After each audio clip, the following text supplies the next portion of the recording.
we'd recommend not having a moment to start the festival. It was a good idea to let the collective and staff to ease into the day and almost practice for the busier parts of the evenings.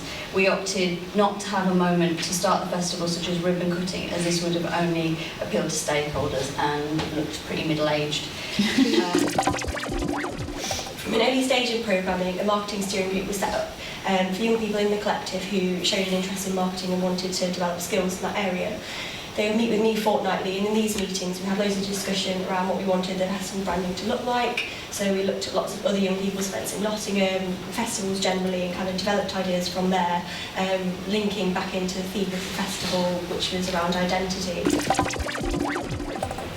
Oh yeah, the festival theme also linked to the gallery, so we had input into what artists were invited to put in the gallery at the time.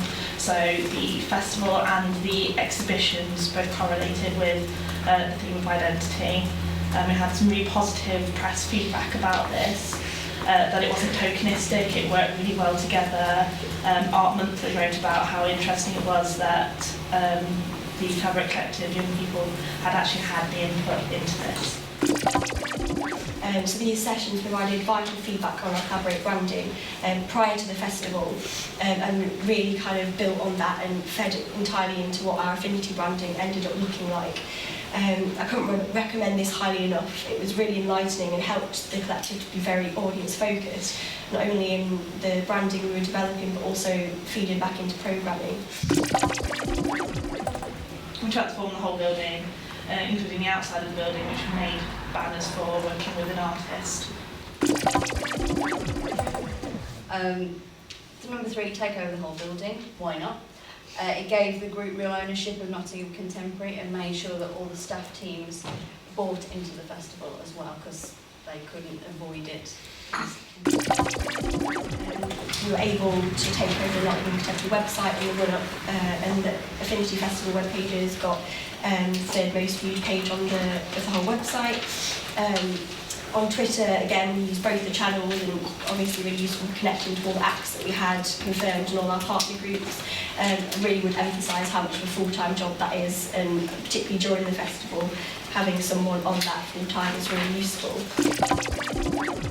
Having more than one person trained with safeguarding on shift.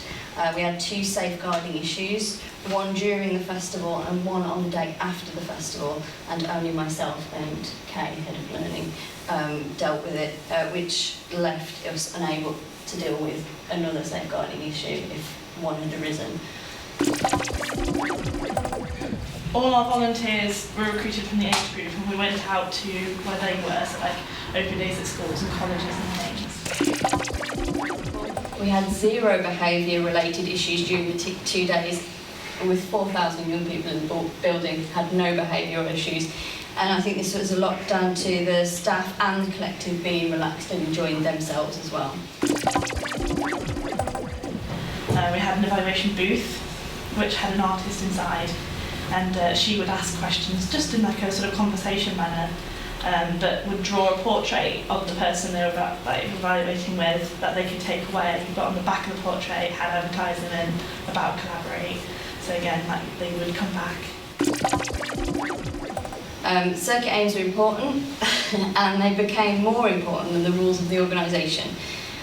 This was generated through a staff buy-in, so the festival could have more flexibility, and staff buy-in was achieved with massive support from the director, many mentions from managers during meetings, and everyone being kept in the loop through meetings. And to be honest, a flurry of planning activity and crazy amounts of popcorn and crisps being carried and stored in the office.